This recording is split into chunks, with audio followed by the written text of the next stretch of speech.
Dan kita mesti akui kali ini untuk tahun ini kebetulan Inter Milan menjadi yang terbaik. Betul. Juventus menjadi runner up setelah tahun lalu juara bertahannya adalah Juventus. Dan memang kedua tim ini, Juventus dan Inter Milan, menjadi dua tim terkubur di sepanjang sejarah Supercoppa ini. Betul. Juventus sudah cetak total 29 gol dan Inter Milan total sudah cetak 19 gol juga ya. Betul. 19 gol di luar adu penalti ya. Artinya dua tim ini tim yang paling produktif dalam mencetak gol di Supercoppa Italia. Dan memang ini juga dua tim besar dan dua tim terbaik sejauh ini di pentas Italia. Betul. Bahkan di Eropa juga mereka sering kali juara silih berganti. Dan kalau kita bilang mungkin 5 atau 6 besar di pentas Serie A Italia, masih Inter Milan pemuncaknya, AC Milan kedua, Napoli ketiga, ada Atalanta yang menyodok di peringkat keempat, kemudian Juventus kelima dan Roma.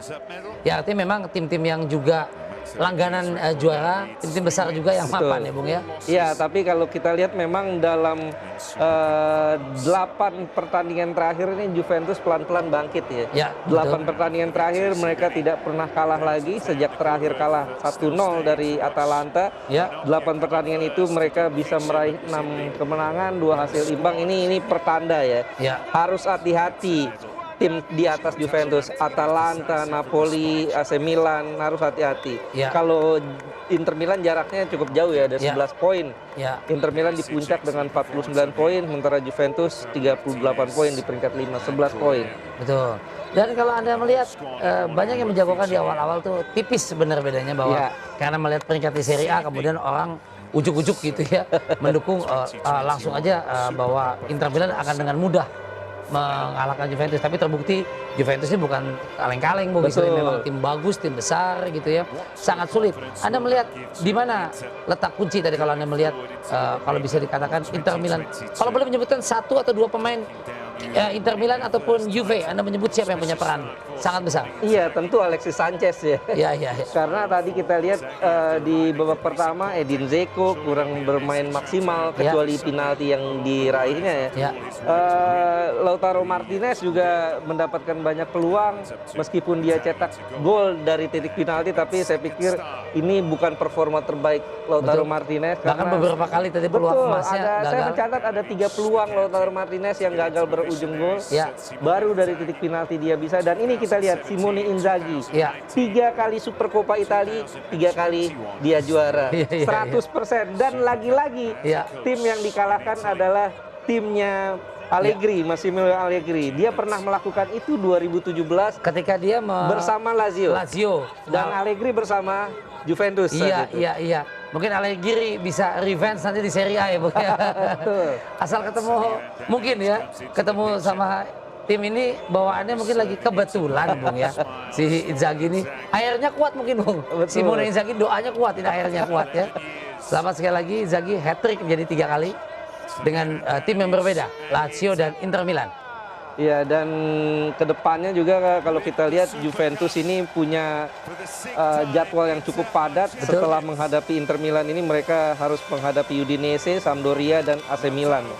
Ini dia rasa bahagia karena Inter Milan juga interis di seluruh dunia mungkin ya. Ya, gelar ke-6 Nerazzurri, betul, Inter Milan.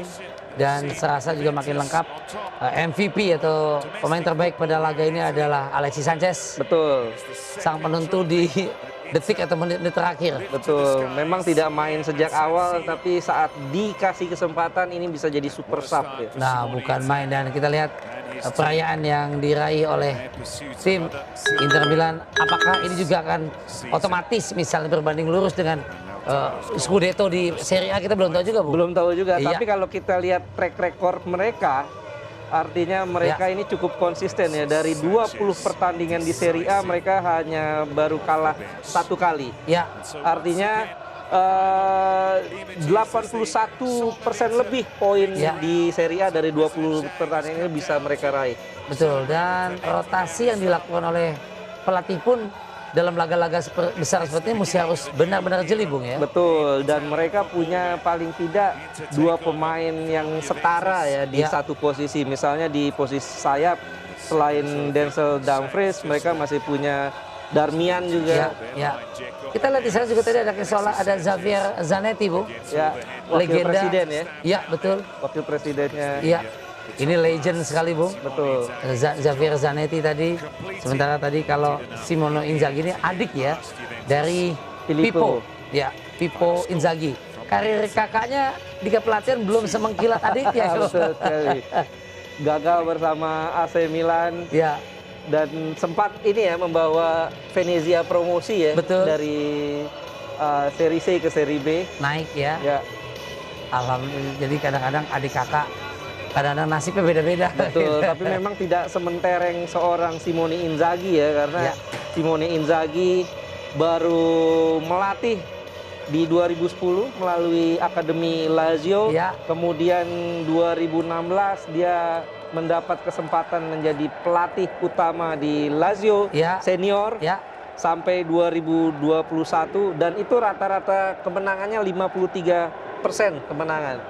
Kemudian dia mendapatkan kesempatan menggantikan Antonio Conte. Betul.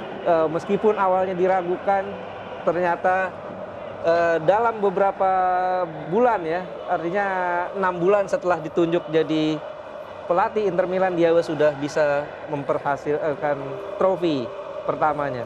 Ya, kita lihat perayaan.